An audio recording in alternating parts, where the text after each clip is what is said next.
Okay, magandang gabi po. Magandang gabi din po. Long time no see in the Bible study. Mukhang matagal po tayong hindi nagkita sa Bible study po natin. We can start again the Bible study this year. At pwede tayong muling magsimula ng Bible study sa taong ito. Okay, before we start, let's pray.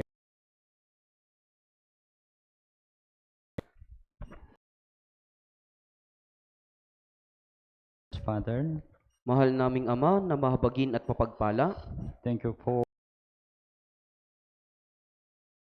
distraction. salamat po sa pagliligtas sa amin mula sa kasalanan at wala hanggang pagkawasak. Till now, Salamat po sa pagkapatnubay sa aming Kristiyanong pamumuhay magpahanggang ngayon by the grace at sa biyaya can at natututunan po namin ang salita ng Diyos sa loob ng church. we can have a Bible At loob ang dakilang pagkataong matutunan ang Biblia. God called many brothers and sisters who desire the Word of God. At tinawag ng Diyos ang maraming mga kapatiran na nagnanais ng salita ng Diyos. This time, please walk the Holy Spirit so that we can clearly understand the Word of God. Sa oras nito, pakiusap, kumilos nawa ang Espiritu Santo upang malinaw naming maunawaan ang salita ng Diyos. Let us know our Lord more and more through the Word of God. Nawa ay higit namin makilala pa ang Panginoon sa pamamagitan sa pag-aaral. We rely on your mercy and gracious. Sa oras na ito, magmula sa pasimula hanggang sa matapos, umaasa lamang kami sa iyong habag at biyaya. We pray in Jesus' name. Dinadalangin po namin ito sa pangalan ni Jesus. Amen. Amen. The Bible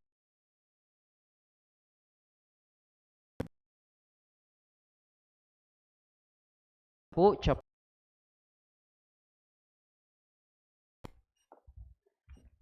Awit chapter 19 verse 14. Awit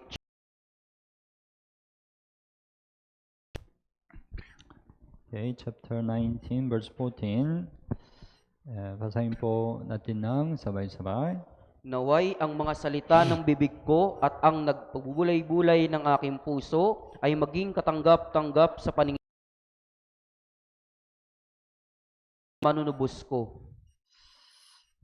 Let the word of my mouth and the meditation of my heart be acceptable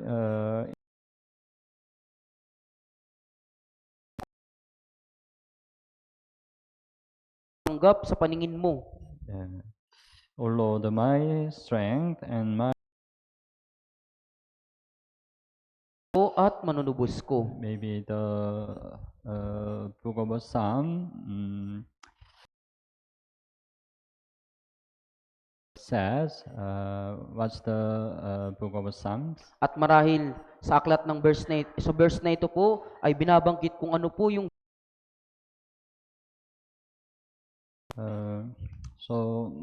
Today we will learn about the book of Psalms.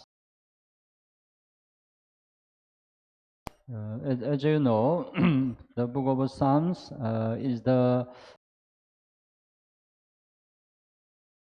in the Bible. gaya po ng inyong nalalaman, yung aklat na mga awit po yung pinakamahabang aklat sa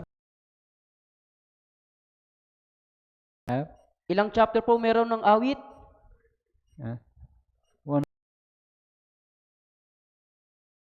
Maraming chapter. That's why actually it's through this time. Kaya sa katunayan, napakahirap pong matapos yung buong awit po sa oras na ito. If we check each chapter just 1 minute, it takes 100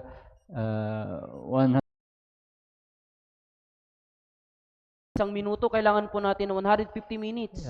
That's why we cannot check all the chapter. Kaya hindi natin masusuri po ang lahat.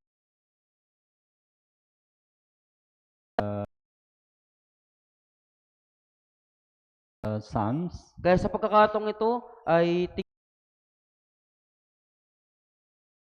Personally, you need to learn kayo po mismo ay mag-aral po ng bawat chapter. okay. According to the scripture, we will follow. Okay. Kaya ayon po sa script po, ay sundan po natin. Psalm is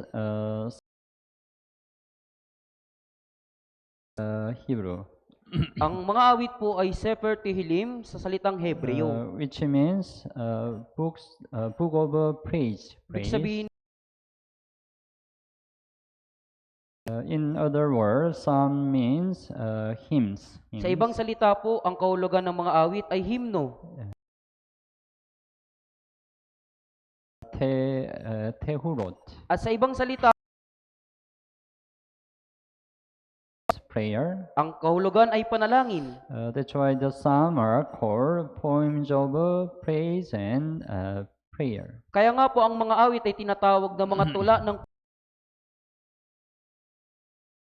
Psalm, right, has praise. po sa mga tula po dito at mga awit po ay papuri at panalangin. But it is written by form of poems. Pero isinulat po ito sa uri po ng mga tula. Yeah, and then the English title of a psalm, right? The English psalm Kaya yung English na pamagat po ng mga awit ay salmo o psalms. comes from the Greek word psalmois. Na nagmula sa salitang Griego na salmois. Yeah, it means poetry sung to string instrument. Ibig sabihin po, tula na inawit sa mga instrumentong may kwirdas. And the title Psalmois was first used there, the Septuagint. At ang pamagat na salmois po ay unang ginamit po sa Septuagint. You try to remember Septuagint. Subukan niyo pong alalahanin po yung The Old Testament translation. ito po yung isa sa mga matandang translation po ng Lumang Tipan. So the Old Testament, yeah, the Septuagint is the most famous translation wrote the Old Testament. Kaya yung Septuagint po yan po yung isa sa mga pinakamatandang pagsasalin po na sa Lumang Tipan. Yeah. And then the Psalms are collection of poems used for worship and meditation. At ang mga awit po ay koleksyon po ng mga tula na ginagamit sa pagsamba at pagninilay. It's a collection of the many people's poems. Kaya koleksyon po ito ng maraming mga tula po ng mga tao. The Psalms deal with the need to worship God and exalt Him. Ang mga salmo po ay tumatalakay sa pangangailangang sambahin ng Diyos at dakilain siya. So Psalms have played a huge role in the religious life of God's people. At ang mga awit po ay malaki ang naging papel sa relihiyosong buhay po ng bayan ng Diyos. So the ancient Hebrews used the psalm in temple worship. Dahil yung mga sinaunang Hebreo po, ginagamit po nila yung mga awit sa templo po sa It pagsamba. is still using in modern Jewish synagogues. At patuloy pa rin ginagamit ito sa kasulukuyang sinagoga ng mga Hudyo. Yeah, and those who are saved in the New Testament era sing psalms. At yung mga naligtas naman po sa Bagong Tipan ay sa panahon ng Bagong Tipan, inaawit po itong mga awit. So the Bible, Colossians chapter 3, 16 said, in psalm and hymn and spiritual song, singing with grace in your heart to the Lord. At sinabi sa Colossus chapter 3 verse 16 ng mga himno at mga awiting espiritual. And let James chapter 5:13 also say, let him sing psalms. At sa Santiago chapter 5 verse 13, umawit siya ng papuri. So we who got saved in New Testament, we can sing psalms. Kaya tayo po na mga naligtas sa panahon ng Bagong Tipan ay marami nating awitin yung mga awit. Actually, the many praise song, the lyric come from the psalm, right? Sa katunayan po, karamihan sa mga awit ng papuri po ay nagmumula po ito sa mga awit. And psalms were the most read and loved throughout history. At yung mga awit po yung pinaka binabasa at minamahal po sa buong kasaysayan. What's the reason? Ano po yung dahilan? Mind and state of humans are revealed as they are. Dahil ito po ay naglalaman po ng pinaka ay nahayag bilang sila. And because it experientially reveals the God, we must worship. At inihayag nito sa karanasan ang Diyos na dapat nating sambahin. And this is because the desire to establish a relation with God and receive an answer is well. Ang relasyon sa Diyos at tumanggap ng mga sagot ay maayos po na naipapahayag. In particular, the psalm have a valuable value in personal religious life. Lalo-lalo na po, ang mga awit po ay may portating kahalagahan po sa personal na reliyosong pamumuhay. And the psalm deal with the Christian heart in a way that is rarely seen in other Bibles. At ang mga awit po ay may kinalaman sa puso ng mga Kristiyano sa paraan po na madalang po, bihirang makita po sa ibang Biblia. So the important thing, some deal with Christian. Dito yung mga awit, may kinalaman po ito, tumatalakay ito sa puso ng mga tunay na ligtas na Kristiyano. Because psalm is the testimony of the saved people. Dahil yung mga awit po ay patotoo ng mga tunay na naligtas. So if you read the psalm, you can have a same heart. The writer of the psalm, right? Kaya kung babasahin niyo po yung mga awit, magkakaroon kayo ng parehong puso po, katulad po ng mga nagsulat. Because the heart of saved people have a same heart, right? Dahil yung puso ng mga naligtas po, mayroon silang pare-parehong puso. And of experience in the Bible. At ang mga awit po ay isa sa mga aklat ng karanasan po sa Biblia. Experience. Karanasan.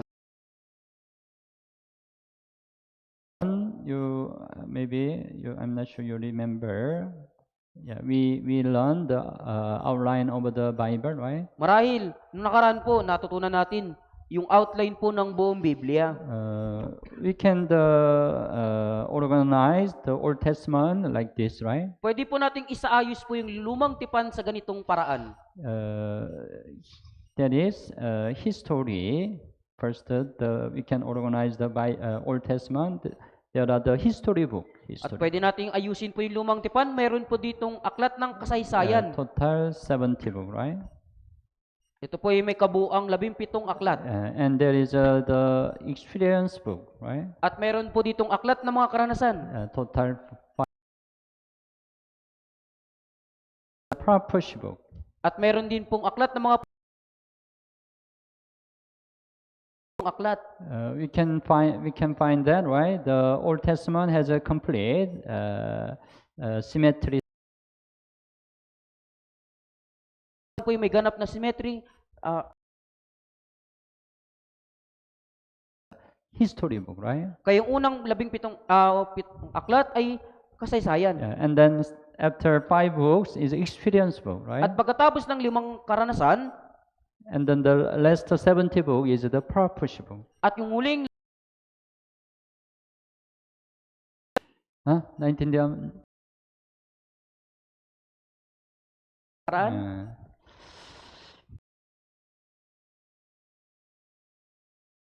Experience book, 5 book, there is a sum right here.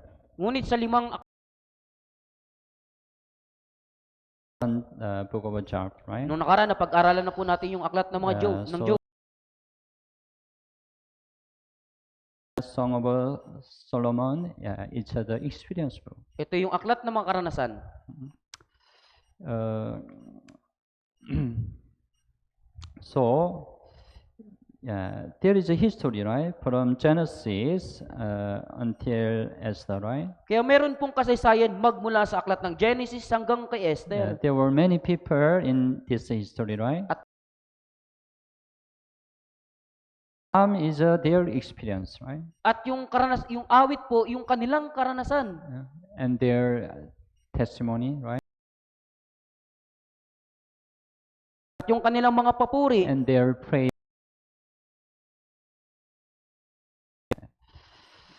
So you try to organize the structure of the Old Testament. Kaya subukan nyo pong isaayos po yung struktura. Read the Bible, you can have a more understanding. Kaya kapag babasahin nyo yung Biblia, magkakaroon kayo ng mas higit na pagkaunawa. Yeah. And about half of the Psalms were written by David. At mahigit kalahati sa mga awit po isinulat ni David. The writer of Psalm 150 chapter. Sa awit po na 150 chapter, written by David. Pero karamihan sa mga awit ay isinulat ni David. What made David great was that he brought everything Po ay has a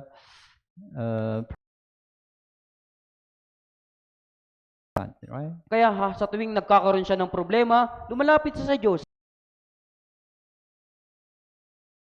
Crime and mistake in his life. Kahit na si David po ay nagkaroon ng malaking kasalanan at pagkakamali sa kanyang buhay, lagi siyang humiling sa Diyos patungkol sa lahat niyang problema. And he asked humihingi at kumikilos sa harapan ng Diyos. And he was close to God and complete. Na nagtiwala sa Kanya. And then he worshiped and exalted God. At sinamba niya at dinakila ang Diyos. That is. Yan po. The Lord walking with David. Sa makatuwid po natin. So you can say that Psalms are prayer and praise that come from the heart of the saved people.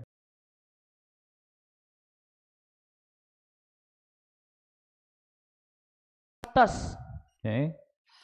Now think about division of a psalm. Ngayon pag-isipan naman po natin yung yung struktura po ng mga ng awit. As we know, right? Psalm is the longest book in the Bible. Gaya ng nalaman natin ang shortest chapter and the longest chapter, right? At meron ditong pinakamaiksing chapter at pinakamahabang chapter. You know well, right? Chapter 119, the longest chapter. Right? Alam niyo na po, di ba yung 119 shortest chapter. Pero yung 117 po yung pinakamaiksing chapter. Volume or 5 books. Kaya po yung mga awit po meron po itong 5 kabuuan. Volume 1, from chapter 1 to chapter 4. You open the Bible. Psalm chapter 1. Yung awit chapter 1. Psalm chapter 1, there is the title, book 1, right? Kaya sa chapter 1 po, bago po yun, may nakalagay po na title, Unang Aklat. Tapa ba? Meron? Meron po ba? Meron? Yeah, from chapter 1 to 41, right? Mula chapter 1 hanggang 41. Chapter 42, you open.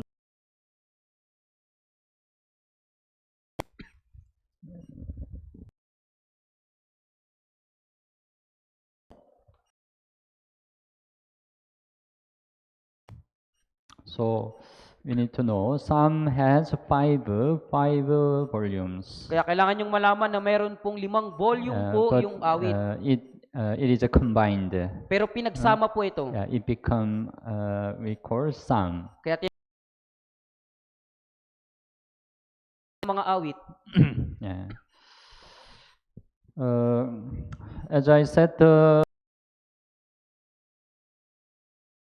Yung awit po ay maraming manunulat. so we can divide by Ihati-hatiin ayon sa mga nagsulat.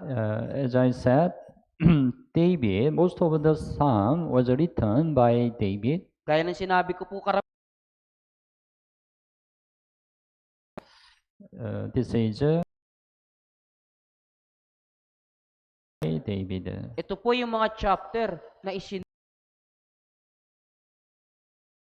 Chapter was written by David. Kabuuan po niyan ay 73 chapter na mga isinulat ni David.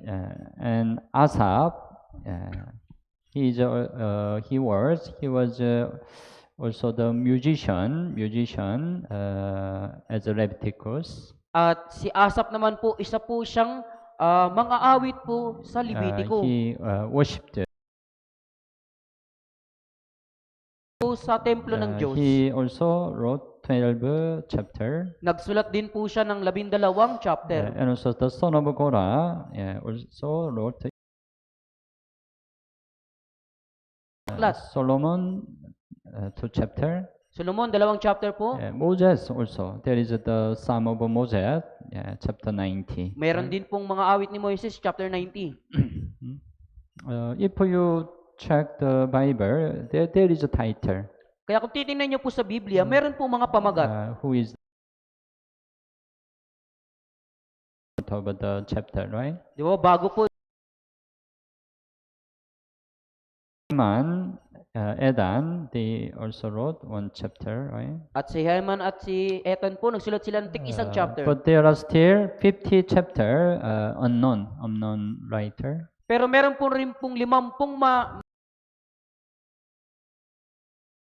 So there are many writer over the psalm. Kaya napakarami pong manunulat ng mga awit. And also we can divide the psalm by Sa tema. So Thanksgiving. At meron din pong awit ng mga There pagpapasalamat. are psalm of praise. May awit ng mga papuri, Psalm of sorrow. awit ng mga dalamhati, There are psalm of theocrush. at merong awit ng mga theocracy. Psalm of prophecy of Messiah. At yung awit na propesiya po patungkol sa Mesiyas. Psalm of wisdom. Awit ng mga karunungan. There are the many theme, right? Napakarami po ditong tema. Volume 1. Sa volume 1 po yan. And volume 2. Sa volume 2. We can divide according to theme. And also comparing to the Pentateuch. At yung paghahati sa mga awit po sa pamagitan ng pagkukumpara sa Pentateuch. You also it's better to Kaya mas mabuting alalahanin niyo po, tandaan kung ano po yung Pentateuch. Pentateuch. Yung Pentateuch po. Aklat. Anong aklat po yan? Yeah, you know very well, right? Genesis, Exodus, Leviticus, Numbers, Deuteronomy. 5 books, right? Book of Moses. It is called Pentateuch. Tinatawag po yan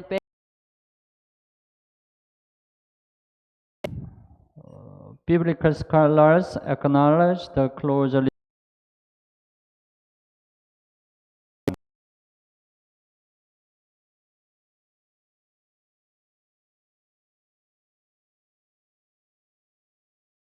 books of Psalm correspond to the order of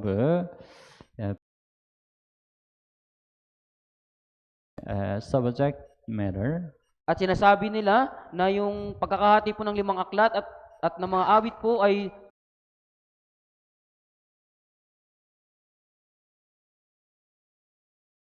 subject matter. We learn, right? Psalm has a five volume, right? Tutunan natin na yung awit po ay merong 5 volume.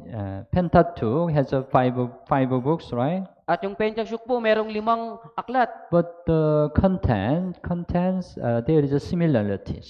Pero yung nilalaman po nito, meron pong pagkakatulad. Volume 1 has a similarity with the Genesis. Yung volume 1 may pagkakatulad po sa Genesis. It says about creator and human being. Sinasabi nito ang patungkol sa tagapaglikha at sa sangkatauhan. And volume 2 related with the Exodus, At yung volume salvation. yan ay patungkol sa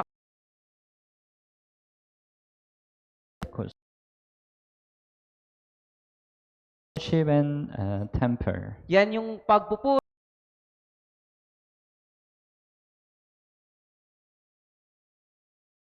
tayo sa mga bilang. It says about pilgrimage over life. Sinasabi nito yung naging paglalakbay na buhay yung paglalakbay. And volume 5 related with the Deuteronomy. At yung volume 5 may kinugnayan sa Deuteronomy. It says about the word and praise. Sinasabi nito yung patungkol sa salita at papuri. Because it's possible, right? Because the Bible was written by the inspiration of the Holy Spirit. Posible po ito dahil ang Biblia po ay isinulat na kinasihan ng Espiritu Santo. The Bible is not man's word, right? Yung Biblia ay hindi salita ng tao. It's God's word. Ito ay salita ng Diyos. Okay. The Psalms was written for around 1,000 years. At yung mga awit pa ay sinulat sa mga 1,000 years. BC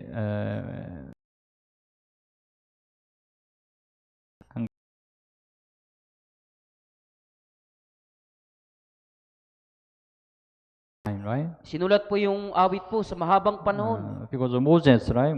There is the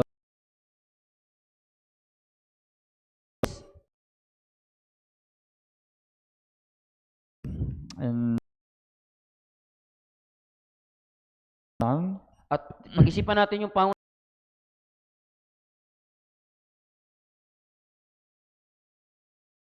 pagalakas sa Panginoon. Awit 33. You open the Bible, Awit 33. Buksan niyo po sa Biblia, Awit 33. There are some chapters that of Psalms. Mabuti po. Yeah.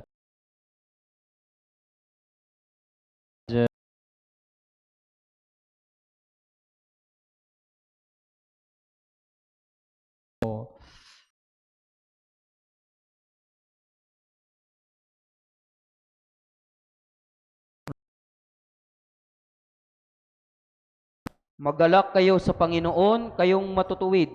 Ang pagpupuri ay nababagay sa matuwid. Gumawa kayo ng himig sa Kanya sa may 10 kwerdas na alpa. Awitan ninyo siya ng bagong awit, tumugtog na may sapagkat ang salita ng ay ginawa sa katapatan. Verse 1, rejoice in the Lord, O you righteous. Sinabi sa verse 1, magalak.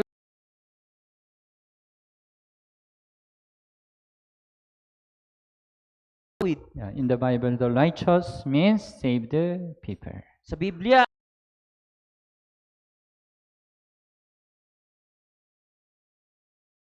sa harapan ng Diyos.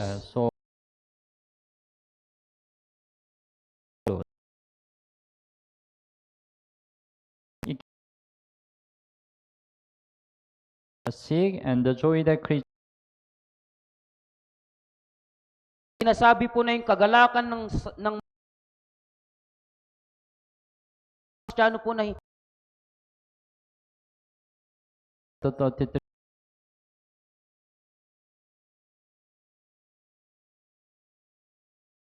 What does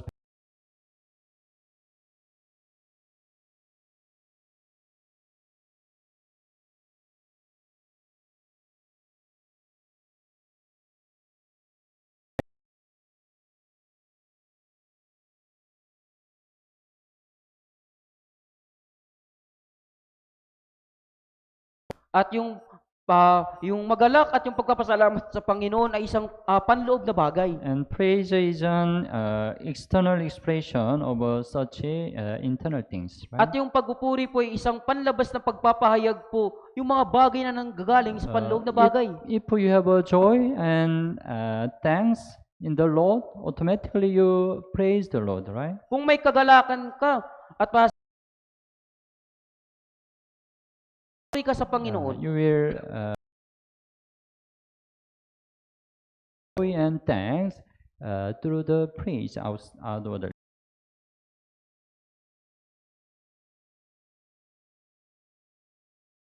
ng panlabas po. So gratitude is from the heart and praise is from the lips. Kaya yung pagpapasalamat ay nagmumula sa puso at Gratitude is a feeling something. pagpupuri po ay yung pagpapahayag ng nararamdaman. Our feeling through our praise. Kaya kailangan nating ipahayag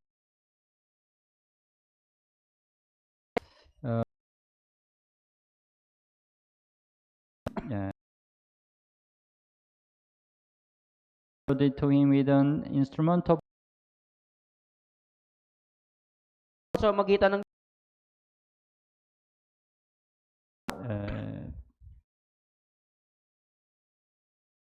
meron po ditong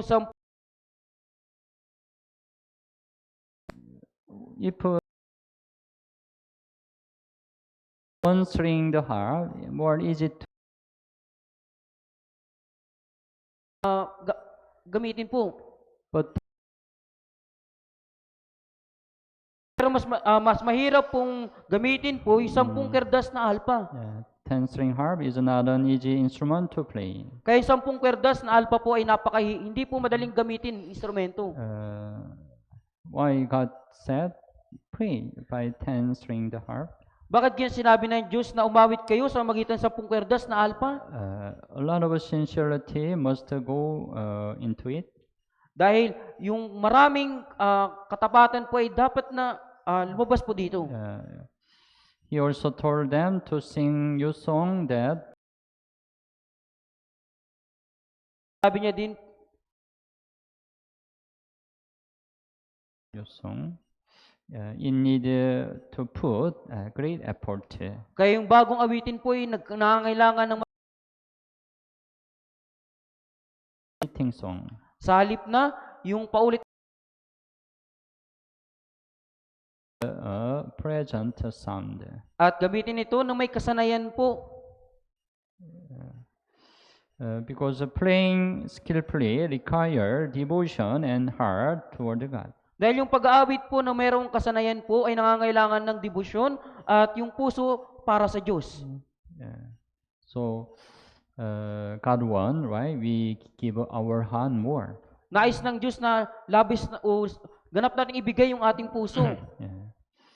God does not want those who rejoice in Him and exalt Him to serve blindly and mindlessly. Ayaw ng Diyos ila sa Kanya ay maglingkod sa Kanya ng bulag at ng hindi nag-iisip. But to put their heart and sincerity into it. Kundi ilagak yung kanilang puso sa katapasan. When we praise the Lord, we have to put our heart. Kapag pinupuri natin ang Panginoon, kailangan nating ilagak yung ating puso. We need to have the sincere heart before God. Kailangan nating magkaroon ng sinserong puso sa harapan ng Diyos.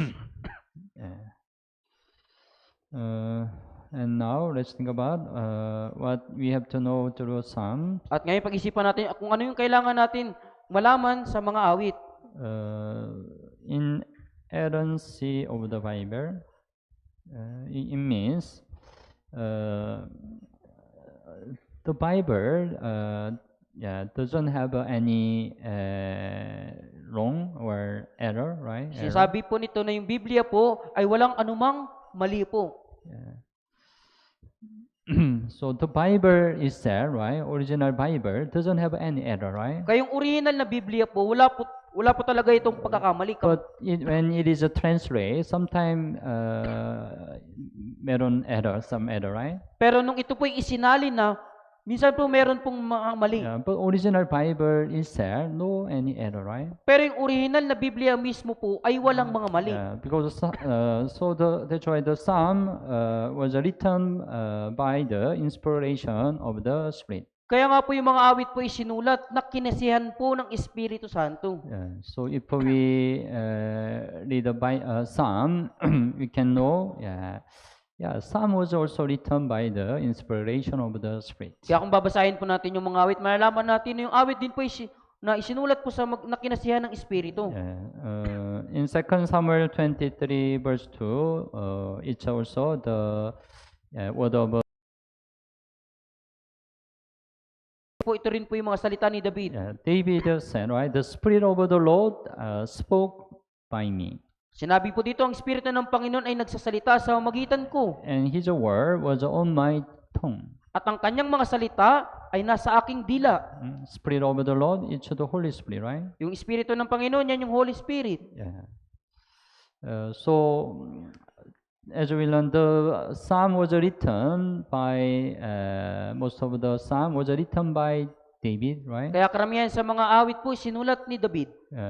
Even though David wrote the Psalm, he wrote the Psalm by the inspiration of the Holy Spirit, right? Kaya kahit na isinulat ni David yung mga awit, isinulat niyo po ito na kinisihan ng Espiritu Santo. That's why it can become the Word of God. Kaya ito po ay naging error, right? at ito ay walang anumang pagkakamali. So Jesus himself, many times he mentioned the Psalm Kasi Jesus po in mismo, his life. kasi Jesus po mismo maraming beses niyang binanggit yung mga awit po sa kanyang buhay. For example, the John chapter 10, 34 to 36. Halimbawa po sa 1 chapter 10, 34 to 36. Jesus answered them, is it not written in your law? Sinagot sila ni Jesus, hindi ba nasusulat sa inyong kautusan? I said, you are gods. Aking sinabi, kayo'y mga Diyos. Sinabi ni Jesus, kayo'y mga Diyos. But from where it came from, you are God. Pero saan nagmula po yung salitang kayo'y mga Diyos? It came from Psalm chapter 82 verse 6. That you are God and Aking sinabi kayo'y mga someone can say that Psalm chapter 82 is not awit po ng chapter 82 ay hindi po mahalaga aklat sa mga awit.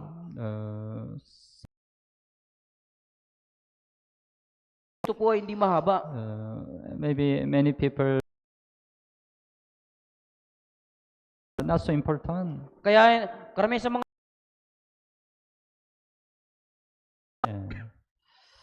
But Jesus, right, use Psalm 82, right? Use 82 in John chapter 10, right? sa John chapter 10. But this psalm, what people does not think carefully, also was just spoken by God. Mga tao po ay sinalita din po ng Diyos. These psalms also was written by Awit na ito rin po ay sinulat ng mga taong kinilos ng Espiritu Santo.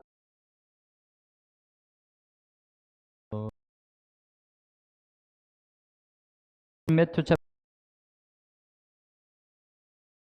the word of God and said as it is. Sa Mateo chapter 4, salita ng Diyos, katulad ng ulit na tinukso ni Satanas si Jesus. Then Jesus used the Old Testament. So it is written 3 times. So, Written. sinasabi, Believe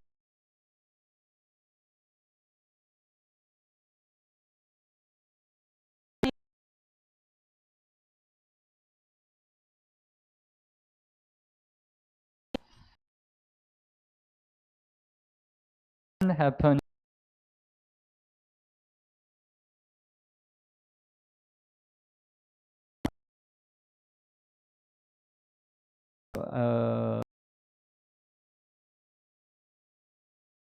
Teach kaya po,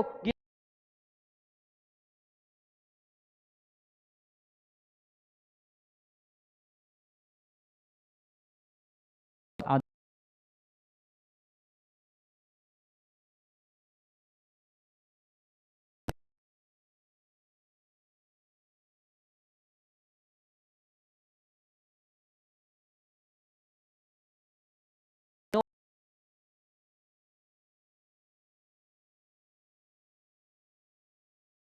Isaiah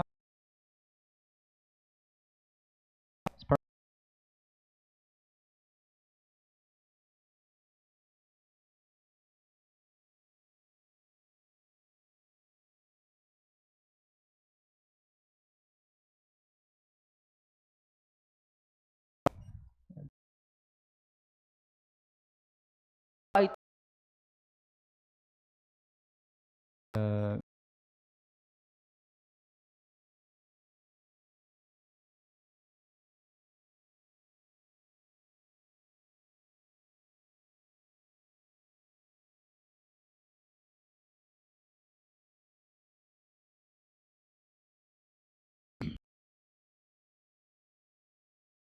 okay, 17 and 18. Basahin po. pumarito ako,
po,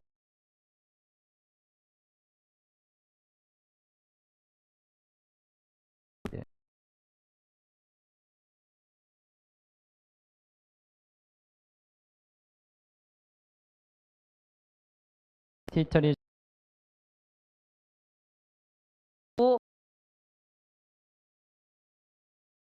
tuldok. uh,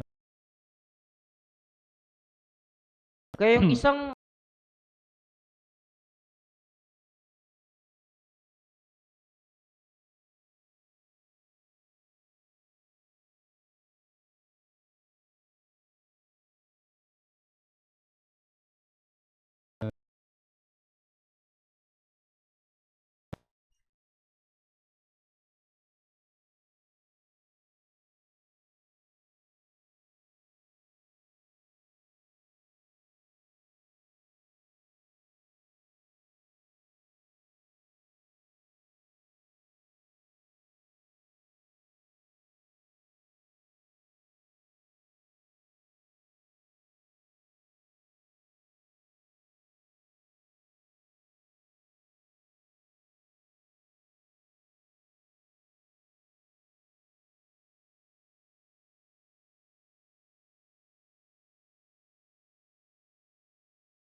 ay matutupad.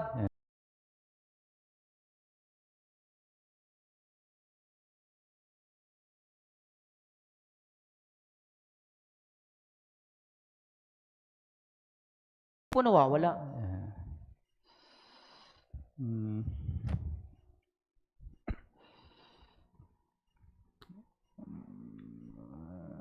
Okay. And David said Psalm chapter 110 by being moved by the Spirit. At sinabi ni David sa awit chapter 10 na kinikilos po ng Espiritu Santo. So he said, it's a Psalm of David. The Lord said to my Lord, sit at my right hand till I make your enemies your footstool. Sinabi po dito, umupo ka sa aking kanan hanggang sa aking gawing tuntungan ng iyong paa ang iyong mga kaaway. Jesus, right, used this psalm Ginamit ni Jesus po, di ba, yung awit in Matthew chapter 22, right? sa Mateo chapter 20. Till I make your enemy your footstool. Kaya sinabi po dito, maupo ka sa aking kanan hanggang sa may lagay ko ang iyong mga kaaway sa ilalim ng iyong paa. Without the inspiration of the Holy Spirit, David cannot say like this, right? Kung wala pong pagkilos ng Espiritu Santo, hindi po masasabi ni David ito. Right? So the Bible, the Psalm, we can know that Psalm was written by the inspiration of the Holy Spirit. Kaya masasabi po natin, Espiritu Santo. To know in Psalm, Talagang bagay na kailangan nating malaman po sa mga awit ay yung propesiya tungkol kay Jesus. the Psalms are full of content. Yung nilalaman po tungkol kay Kristo. Jesus himself said that the Psalm were written for himself. Si Jesus po mismo, Luke 22, verse 40. chapter 22, verse 44, 24, verse 44. 24, verse 44.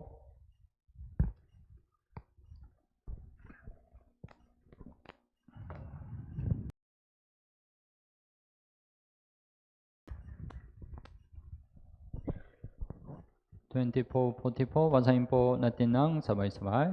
Pagkatapos ay sinabi niya sa kanila, ito ang aking mga salitang sinabi ko sa inyo, noong ako'y kasama pa ninyo, na kailangang matupad ang lahat ng mga bagay na nakasulat tungkol sa akin sa kautusan ni Moises, mga propeta at sa mga awit. Jesus mentions Psalm, right? Binagit ni po dito yung mga awit. Ay sa mga awit po, binanggit po si Jesucristo. So, that it was written about him in Psalms. Kaya pagkatapos ng kanyang muling pagkabuhay, sinabi ni Jesus sa kanyang mga alagad, yung nakasulat po tungkol sa kanya sa mga awit. So his prophethood is revealed in Psalm chapter 22, verse 22. At yung kanyang pagkapari po, pagkapropeta po ay nahayag po sa awit chapter 22. And 40 as verse 6. At ang kanyang pagkapari po ay nahayag sa awit chapter 40, verse 6. And also many chapter 8, 22, 49, and chapter 110. And also his kingship is revealed in Psalm chapter 2, 21, 45, and 72. At yung kanyang pagkahari po ay hinayag po sa awit chapter 2, 21, 45, at 72. Right, the Psalm mentioned So Kristo doon sa mga awit. and personality as a son of God also mentioned in Psalm chapter 2, verse 7. At yung katangian bilang anak ng Diyos po ay nabanggit din po sa mga awit. So the Lord has said to me, you are my son, today I have begotten you. Kaya Sinabi niya sa akin, ikaw ay aking anak. Sa araw na ito, kita ay pinanganak. Jesus is the Son of God, right? Si Jesus ay anak ng Diyos. And also, Din po yung personalidad bilang anak ng tao. so Psalm chapter 8, 4, what is a man that you are mindful of him, and the son of a man that you visit him. Sinabi sa awit chapter 8 verse 4, ano ang tao upang siya iyong alalahanit, ng tao upang siya iyong kailangain. So here the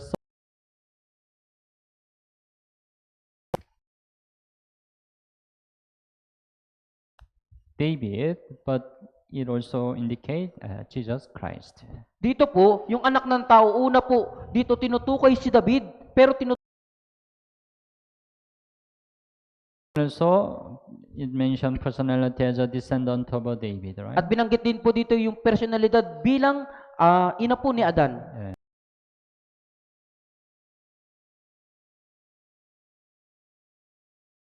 Sa sanlibutan ito, sa salinlahi po ni David. So Psalm 89, verse 4, your seed I will establish forever. Kaya sinasabi sa 89 verse 4, ang mga binhi mo itatatag ko magpakailanman. So Kristo. So the whole life of Jesus Christ was already written in Psalms. Kaya yung buong buhay ni Yesu Kristo po ay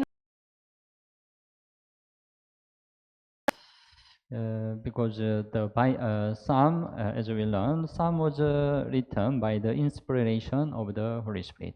dahil yung mga awit po ay sinulat na kinasihan po ng Espiritu Santo. So it says about birth of Christ. Binabanggit po dito yung kapanganakan ni Kristo. My son, today I have begotten you.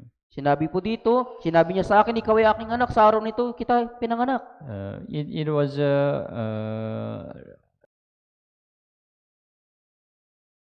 13 verse 33. At muling ginamit po ito sa mga gawa, chapter 13, verse 33. The second Psalm. At maging dito po binanggit na ito ay naging kasama sa ikalawang. You are my son, today I have begotten you. Ikaw ay aking anak, ngayon kita pinanganak. It was also repeatedly mentioned Hebrew chapter 1 verse 5. At patuloy din po itong binanggit sa Hebreo chapter 1 verse 5. Right? You are my son, I have begotten you. Ikaw ay aking anak, ngayon ako'y pinanganak.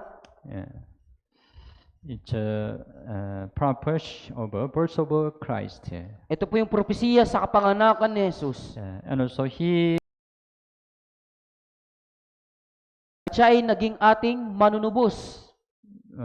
We know well, right? Hebrew chapter 10 verse 5. Sacrifice and offering you did not desire, but a body you have prepared for me. Hindi mo nais ang alatan. A body is Jesus Christ, right? Ang katawan po ay si Jesucristo. It was yan po ay nabanggit na din po sa awit chapter 40. Become our ransom. Na si Jesus po ay ating magiging He will die. sabihin po, siya po yung died instead of a sin of Israel in Old Testament. gaya po ng isang tupa na namatay sa halip na sa mga Israelita. He was offered as a sacrifice, right? Siya ay inihandog pantubos. It was already written in. And also an Aryan to his mother's children. Siya ay naging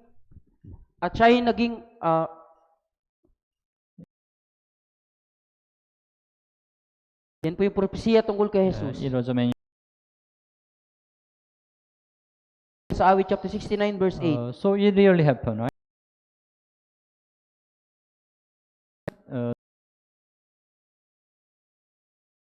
did not believe in him. Na maging yung kanyang mga kapatid po ay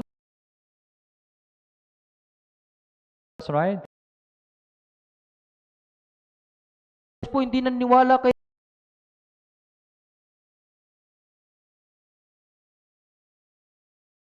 yan po yung katuparan ng propesiya. By Jewish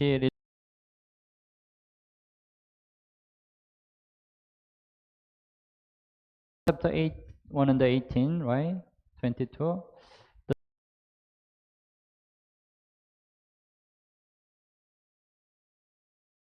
Ang batong itinakwil ng mga nagtayo ay naging panulok na bato. Jesus mentioned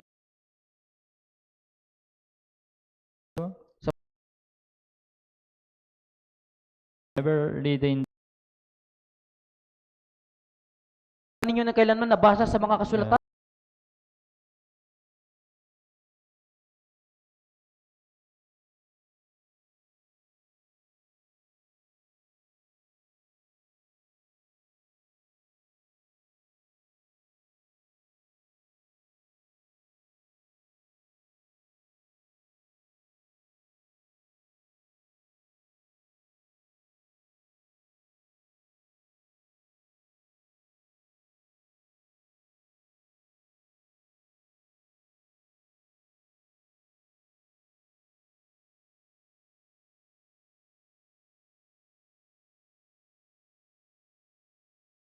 Church.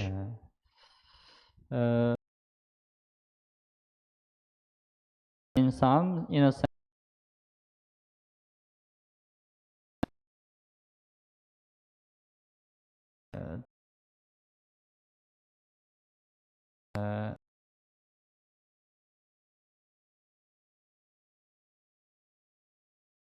Umuwi sa akin nang walang kadahilanan. so it was also fulfilled, right? They hated Puwetos na napuot sila kay Jesus na especially the suffering many time mentioned in sa krus po.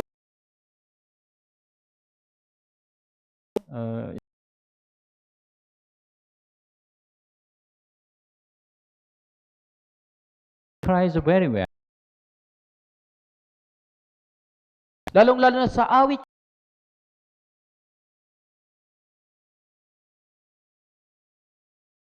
Over Jesus Christ.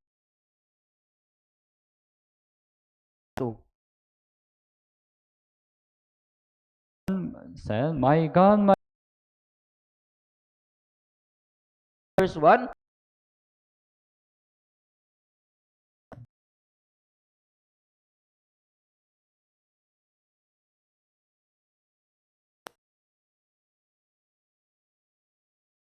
shouted." si Jesus. Diyos ko, bakit mo ako pinabayaan? It-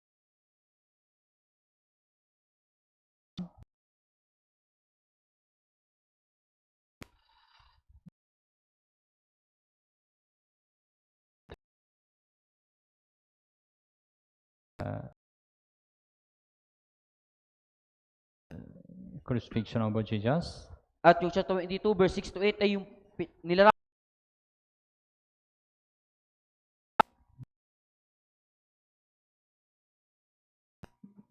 Right, let's rescue him.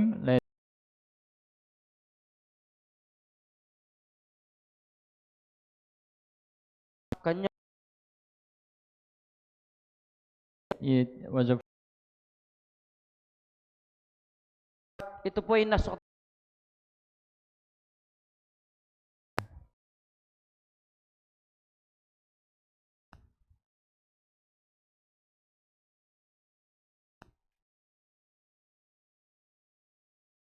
to 14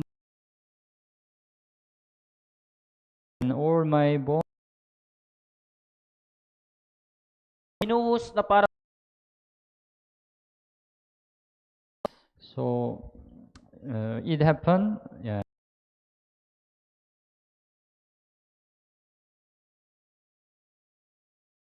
Destroyed when he was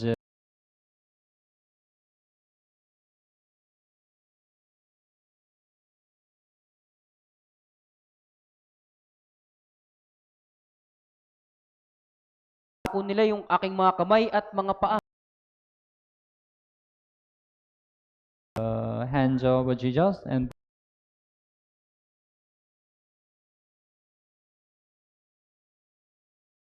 yeah. So they divide Yung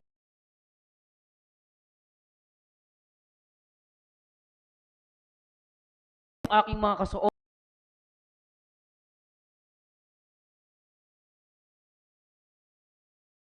yeah, the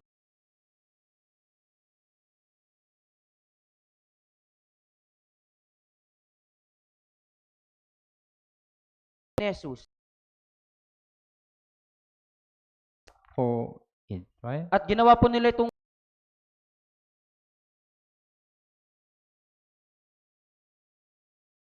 One jot, one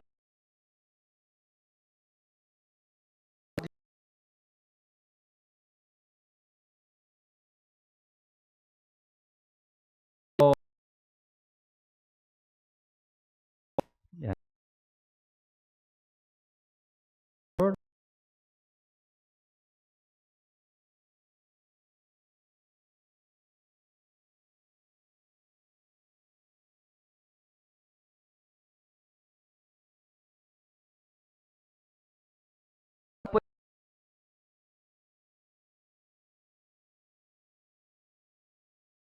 Sour wine. kaya binigyan ng mga Romanong sundalo siya ng suka. Yeah, sour wine, it's the same the vinegar. Kaya yung suka po dito ay magkatulad po. So on the cross, right, Jesus tasted sour wine. Kaya sa krus po ay binigyan po siya ng suka. It was fulfilled, right? Ito po ay nangyari. Yeah. And also, the Lord's bones are preserved. At yung mga buto ng Panginoon po ay napreserba. The Psalm chapter 34:20 mention, He guards all His bone, not one of them is broken. Sinabi dito, lahat nitong mga buto ay iningatan niya, sa mga iyon ay hindi nababali ni isa. The bone of Jesus shouldn't be broken. Na yung Right. mga buto ni Jesus po ay hindi nababali. When Jesus died on the cross, there were two criminals beside of Jesus, right? Alam natin na nung pinako si Jesus sa krus, may dalawang kriminal sa kanyang magkabilang gilid. Including Jesus, they died on the cross together, right? Kasama ni Jesus, magkasama po silang namatay. Then the Roman soldier came to them to check whether they really died or not. Pagkatapos lumapit sa kanila yung mga Romanong sundalo upang siyasatin kung talagang namatay sila o hindi. So they broke the leg of the two criminal, right? Kaya binali po nila yung mga buto po ng dalawang kriminal. But when they came to Jesus, Pero nung lumapit sila kay Jesus, they didn't break the leg of Jesus. hindi nila binali yung mga buto ni Jesus. Because they already knew Jesus already died. Dahil nakita nilang patay na talaga si Jesus. Right? Verse 33, John chapter 19, when they came to Jesus and saw that he was already dead, they did not break his leg. Ngunit nang dumating sila kay Jesus at makitang patay na, hindi nila binali ang kanyang mga binti. If the Roman soldier break the leg of Jesus, this prophecy cannot be fulfilled, right? Kung binali ng mga Romanong sundalo ang binti ni Jesus, yung prophecy. That's why it also mentioned the script. This script is a psalm, right? Sinasabi din po na yung mga kasulatang ito ay yung mga awit. Should be fulfilled, not one of his bone shall be broken. Right? Na natupad po na isa sa kanyang mga buto po ay hindi po mababali. And also it mentioned resurrection of Jesus. At nabanggit din po dito yung muling pagkabuhay ni Jesus. You will not leave my soul in sorrow, nor will you allow your Holy One to see corruption. Sapagkat ang aking kaluluwa sa Sheol ay hindi mo iiwan, ni hayaan mong makita ng iyong banal ang hukay. It says about the resurrection, right? Sinasabi po nito yung muling pagkabuhay. Yeah. So Act chapter 2 mention it, right? At binanggit din po ito sa mga gawa chapter 2. Yeah, concerning the resurrection of the Christ. Yeah. Tungkol sa muling pagkabuhay ni Kristo. His soul was not left in Hades, nor did his flesh see corruption. Hindi siya pinabayaan sa Hades, ni ang kanyang katawan ay nakakita ng kabulukan. It was fulfilled, right? Nangyari po ito, di ba po? And also he mentioned ascension of Jesus. Maging yung pag-akyat ni Jesus sa langit ay nabanggit. Psalm 68 verse 18, you have ascended on high. Sinabi sa awit 68 verse 8, ikaw ay umakyat sa langit. So Ephesians chapter 4 mentioned, right, when he ascended on high. Sinabi po dito nung siya ay umakyat sa kalangitan. As we know, right, Jesus ascended to heaven again. Gaya Right? nang natin nalaman si Jesus ay umakyat sa langit. It was fulfilled. At ito ay nangyari. And then he is sitting at the right hand of God, and he will come again. At siya ay umupo sa kanang kamay ng Diyos, at siya ay muling babalik. Psalm 110 said, right, sit at my right hand till I make your enemy your footstool. Na umupo ka sa aking kanan hanggang sa aking gawing tuntungan ng iyong pa.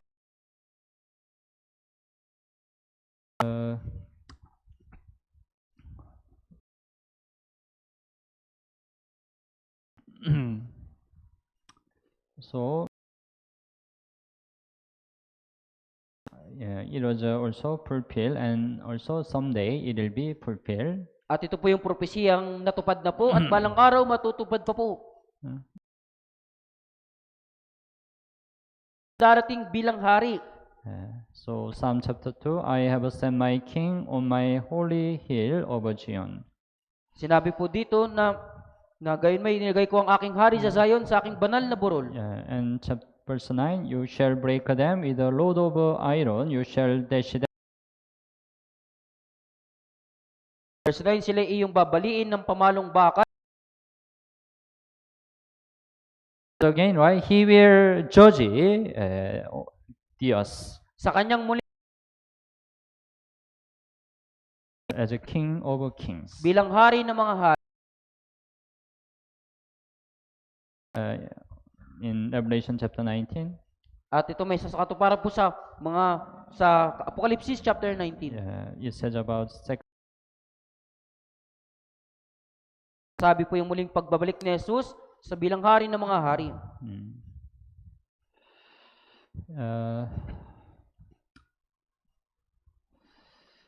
And the last, he will accomplish the millennium kingdom. At tuli ay isa sa katuparan niya po yung 1,000 taon o 1,000,000 kingdom. It will be also fulfilled someday. At balang araw ito rin po ay matutupad. So the whole life of Jesus was already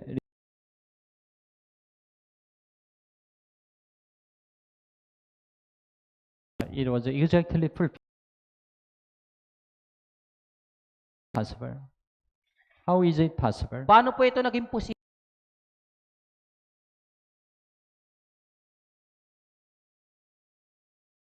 Dahil ang mga awit po ay sinulat na kinasihan po ng Espiritu Santo.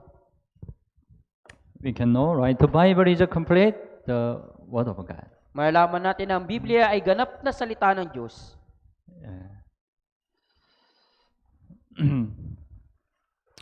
So even we study the Psalm, right? We can know the Bible. Bible is really the Word of God. Kaya kahit na pag-aralan natin yung mga awit, malalaman natin na itong Biblia ay talagang salita ng Diyos.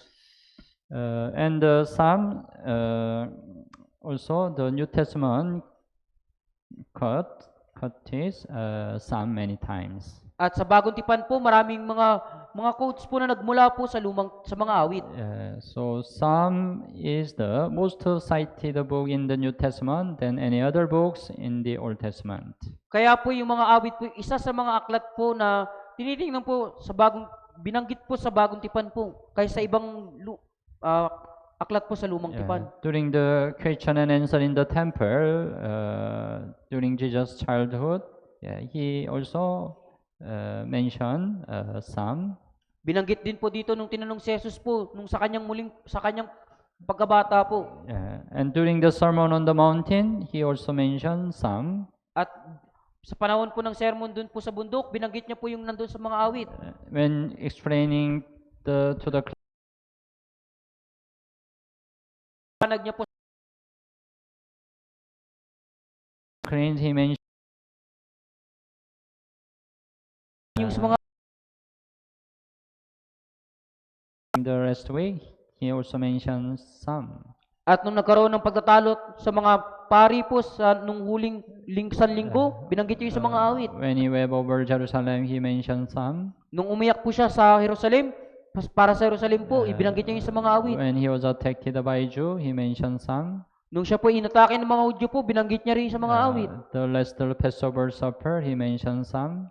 Yung huling Pasko po, ng pagdurusa po, binanggit niya din po. And on the cross, he mentioned Psalm. At yung sa krus po, binanggit niya rin po yung mga awit. After resurrection, he mentioned Psalms. At sa kanyang pagkatapos ng muling pagkabuhay, binanggit niya yung sa mga awit. Many times Jesus mentioned Psalms, right? Maraming beses po na binanggit po ni Jesus yung galing sa mga awit.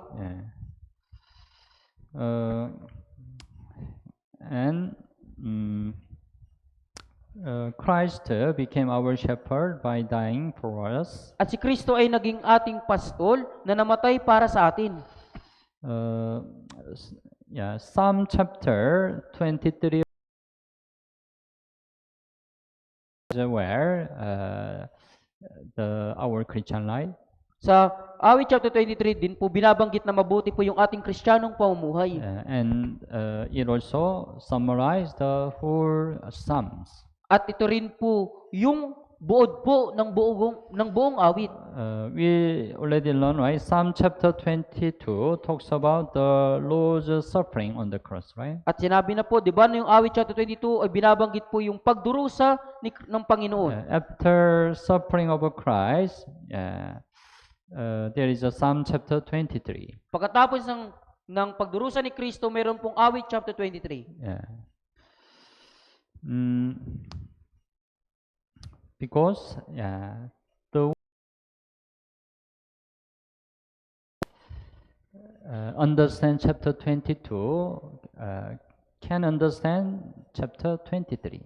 Dahil ang siyang nakakaunawa po ng chapter 22 ay magagawa maunawaan din po ang chapter 23. When we understand the suffering Christ, we can get the salvation, right?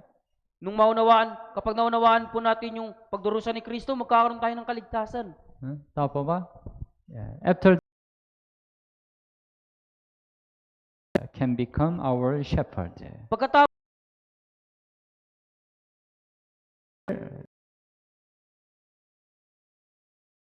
dapat no ba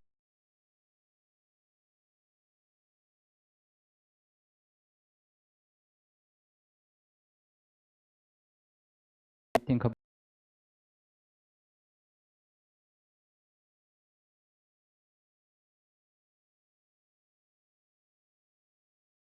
23? As I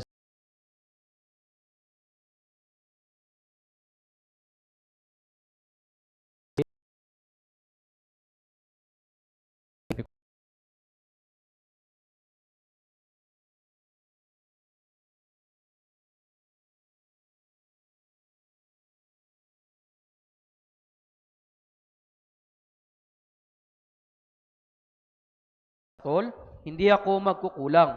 Pinahiga niya ako sa luntiang pastulan, inaakay niya ako sa tabi ng kaluluwa, inaakay niya ako sa mga landas ng katuwiran, alang-alang sa kanyang pangalan. Bagaman ako'y lumakad sa libis ng lilim ng kamatayan, wala akong katatakutang kasamaan, Sapagkat ikaw ay kasama ko, ang iyong pamalo at ang iyong tungkod, inaaliw ako ng mga ito. Pinaghahanda mo ako ng hapag sa harapan ng aking mga kaaway, iyong binuhusan ng langis ang aking ulo, umaapaw ang aking saro. Tiyak na ang kabutihan at kaawaan ay susunod sa akin sa lahat ng mga araw ng Panginoon magpakailanman. Maybe you're already familiar, Psalms chapter 23. Marahil pamilyar na po kayo sa Awit chapter 23. Because of many people, many Christian loves Psalm chapter 23. Dahil maraming mga Kristiyano po yung gustong-gusto yung chapter 23. If it's possible, you try to memorize Psalm chapter 23. Kung maaari din po, posible po na kabasiduhin niyo po yung Awit chapter 23. Pag-isipan natin, unang verse. The Lord is my shepherd. Dito po, unang verse, ang Panginoon ay aking pastol. The Lord is a shepherd. In Hebrew word, Jehovah Roy. Kaya po, ang Panginoon ay aking pastol sa ng Hebreo, Jehovah Roy. Jehovah Roy. You remember Jehovah Roy? Tandaan niyo po yung Jehovah Roy. God has a many names, right? Ang Diyos ay maraming pangalan po, di ba? He has a many combined name, right? Marami po siyang mga pinagsama-samang pangalan. Ano, Jehovah Rapha? Ano po yung Jehovah Rapha? Anong ibig sabihin? Ano po ibig sabihin? God is the one who heal, right? Ang Diyos ang siyang nagpapagaling. Jehovah Jireh, anong ibig sabihin? Ano ibig sabihin ng Jehovah Jireh? God will provide, God will prepare, right? Ang Diyos yung maganda, magkakaloob. The Lord is my shepherd. Ang Panginoon ay aking pastol. Jehovah Roy. Okay? Those who have passed the cross have become the sheep that the Lord feeds. Kaya yung mga nakadaan sa krus po, sila ay naging mga tupa na pinapakain na po ng Panginoon. As I said, right? Chapter 22. We passed the chapter 22, right? Gaya ng sinabi natin sa chapter 22, nakadaan na po tayo. We already got the salvation. Nagkaroon na po tayo ng kaligtasan. David spent his childhood as a shepherd, right? Kaya ginugol po ni David yung kanyang pagkabata po bilang pastol. So this word could come out of his mouth. Kaya yung mga salitang ito ay lumabas sa kanyang mga bibig. God may have used the shepherd boy in the past to enable David to write such a psalm. Marahil ginamit po ng Diyos yung isang pastol na bata po sa nakaraan po upang gamitin si David na magsulat po ng ganitong uri ng awit. It's a psalm of David, right? Ito ay Chapter awit ng 23, David. right? Maybe only the David could write Psalm chapter 23. At marahil si David lamang po yung makapagsusulat ng awit chapter Because 23. actually he was shepherd people, right? Dahil dati siya po ay naging pastol. Only those who have a clear personal relationship with the Lord can make this kind of a confession.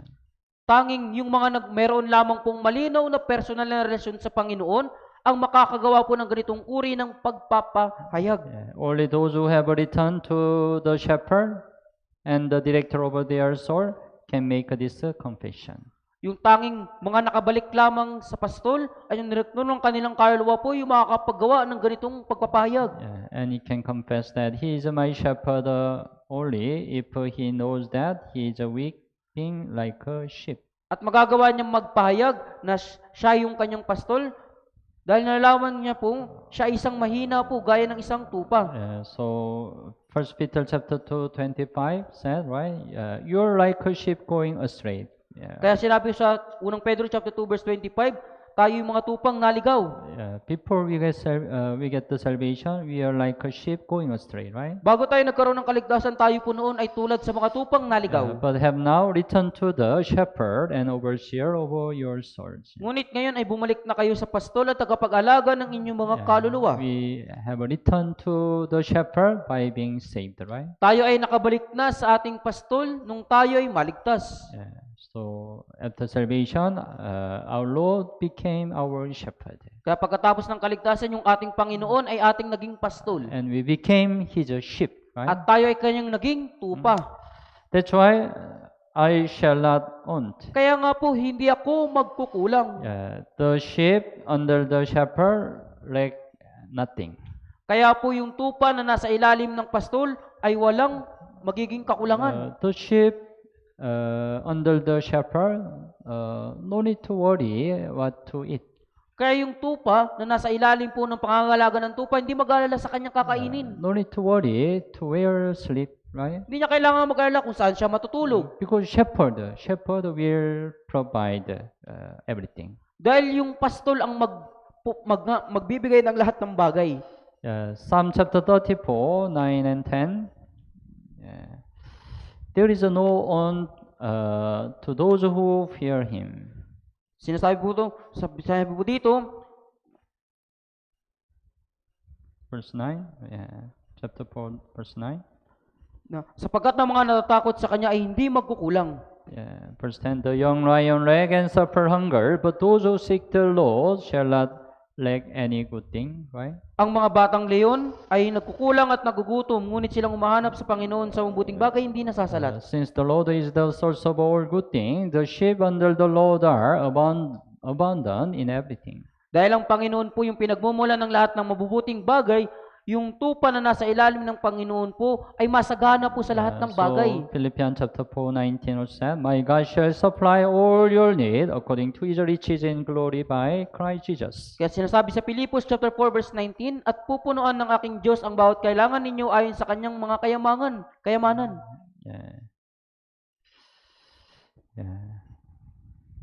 My God, right?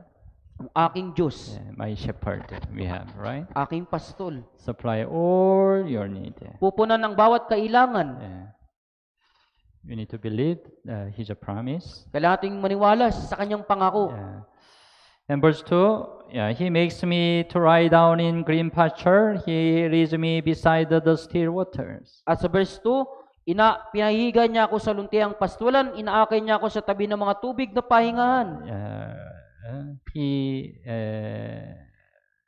lead us to lie down in green pasture. Kaya pinapatnubayan niya tayong makahiga po sa luntiang pastulan. And lead us beside the still water. At inaakay niya tayo sa tabi ng mga tubig na pahingahan. It means we can have a real rest in the Lord. Ibig sabihin, magkakaroon tayo ng tunay na kapahingahan sa Panginoon. And we can get all the supply from the Lord. At makukuha natin ang lahat ng panustos mula sa Panginoon. John chapter 10 verse 9, Jesus said, I am the door. If anyone enter by me, he will be saved and he will go in, out, and find pastures. Sinabi sa Juan chapter 10 verse 9, ako ang pintuan at ang sino mang pumasok sa pamagitan ko ay maliligtas at papasok at lalabas at makakatagpo ng pastulan. Through Jesus Christ, not only we get the salvation, but also we can get all the supply from Him.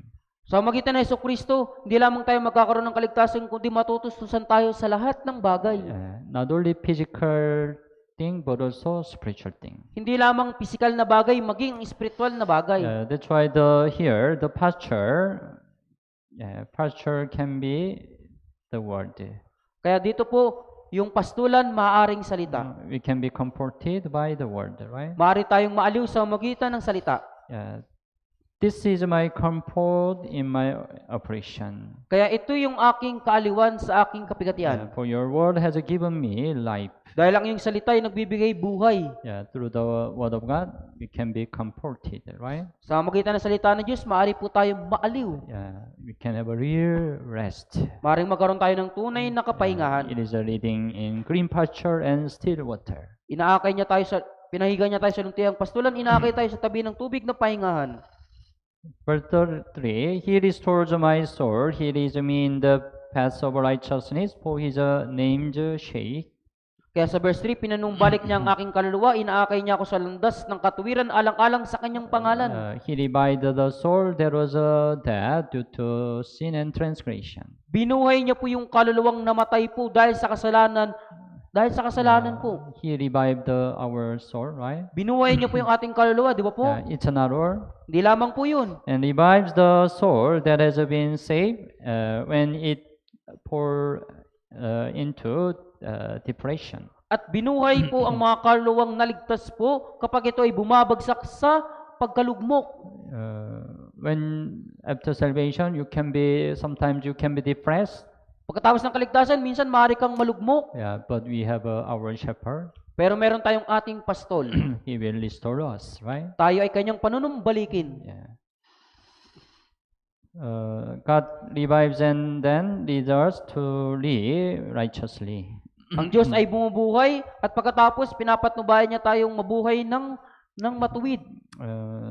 Psalm chapter 19:7 said, "The law of the Lord is perfect, converting the soul." Sinasabi po dito, ang kautusan ng Panginoon ay sakdal na nagpapanuuli ng kaluluwa. Converting the soul, same meaning, restore soul. Yung nagpapanuuli ng kaluluwa, ibig sabihin nagpapanumbalik.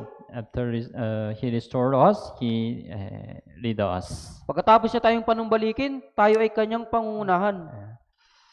And then verse 4, though I walk through the valley of the shadow of death, I will fear no evil, for you are with me, your rod and your staff, they comfort me. Sa verse 4, bagaman ako'y lumakad sa libis ng lilim ng kamatayan, wala akong katatakutang kasamaan, sapagkat ikaw ay kasama ko, ang iyong pamalo at ang iyong tungkod, inaaliw ako ng mga ito. Although the Lord guides us along the path of righteousness, it is not without suffering. Kahit na tayo ay pinapatnubayan ng Diyos sa daan po ng katuwiran,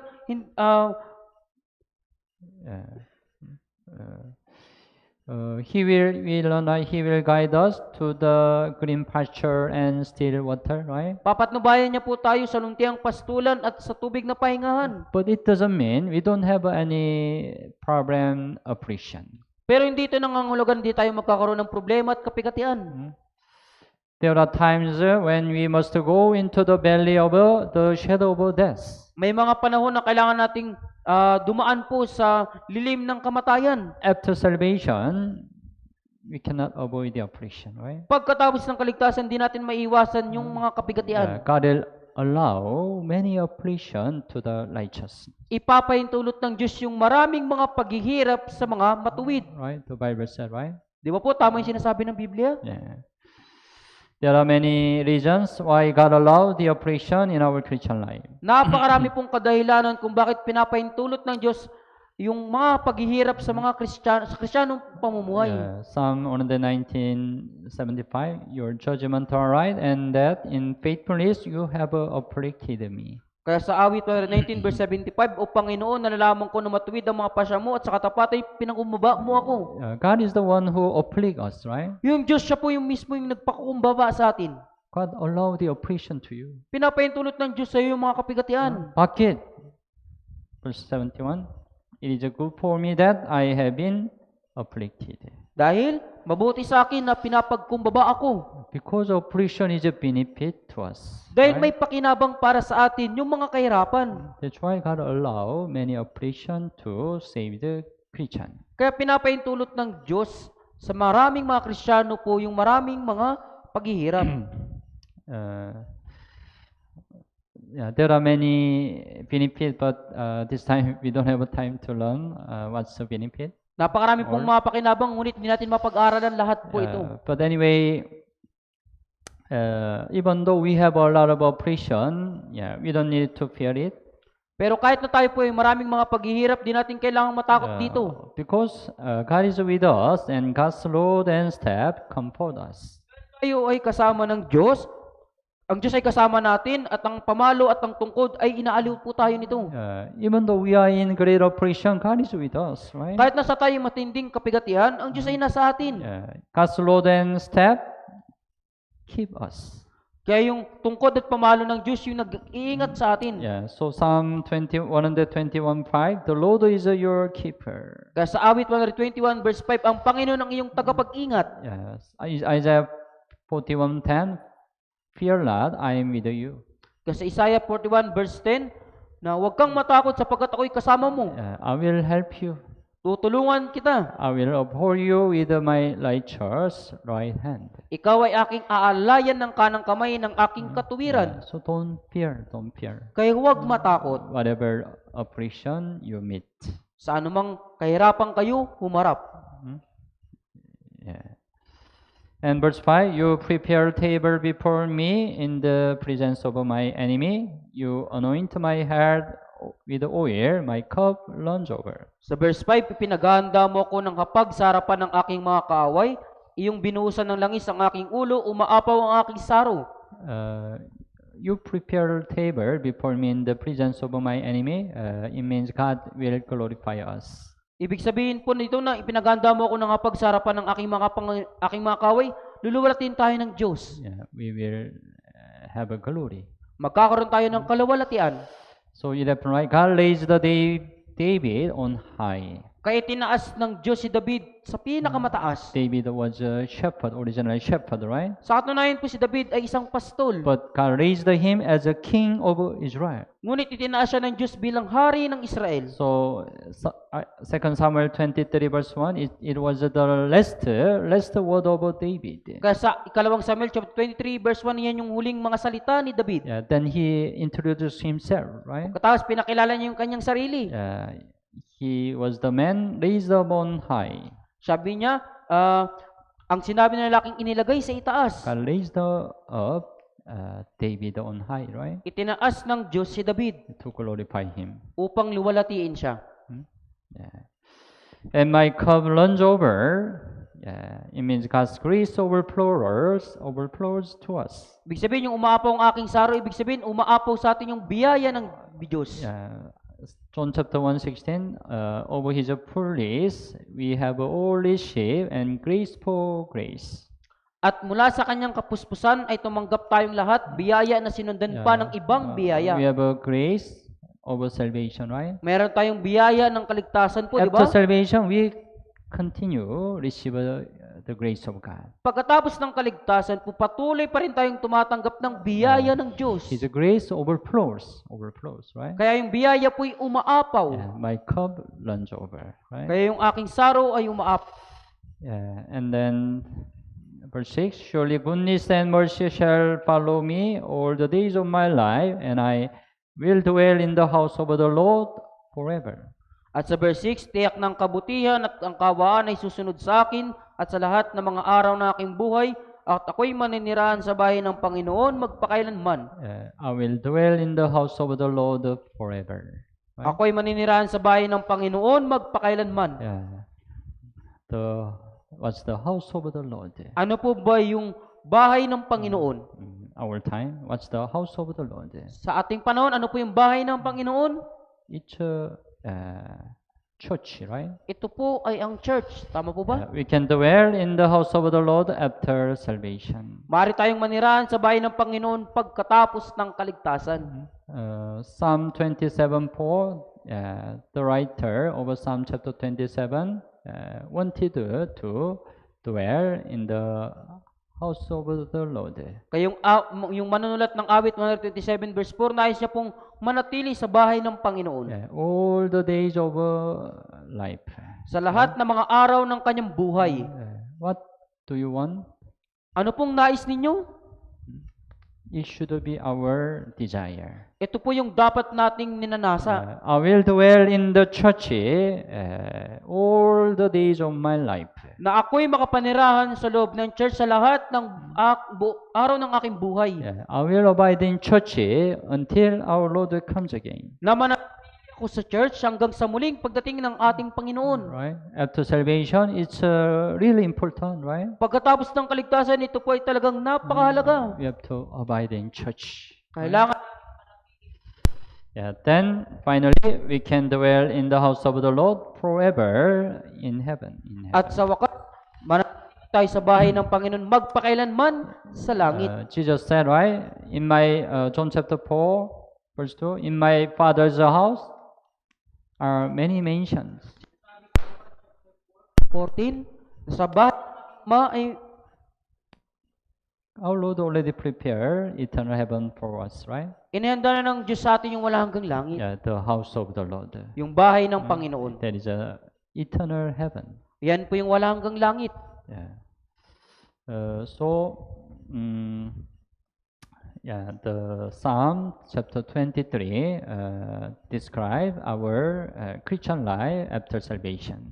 Kaya yung awit chapter 23 po ay inilarawan po yung ating Kristiyanong pamumuhay pagkatapos ng kaligtasan. It also the summarize where the whole Psalms. At binubuod na mabuti po dito yung buong mga awit.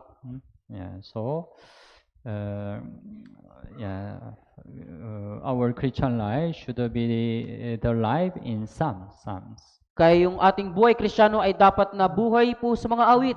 We have to always praise our Lord. Kailangan nating palaging purihin ang Panginoon.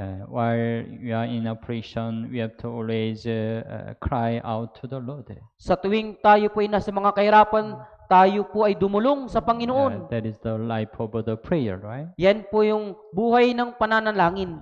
Then as we learn, we can dwell in the house of the Lord forever and ever. At gaya nito po, natutunan natin na tayo ay manirahan sa bahay ng Panginoon magpakailan paman. So especially when you have some problem, affliction, it's better you try to meditate the book of Psalms more. Lalo na kapag meron kayong mga problema at mga paghihirap at kahirapan, higit nyo pong pagbulay-bulayin po yung awit. Then your heart will be comforted. Kung gayon, ang inyong puso po ay maaaliw.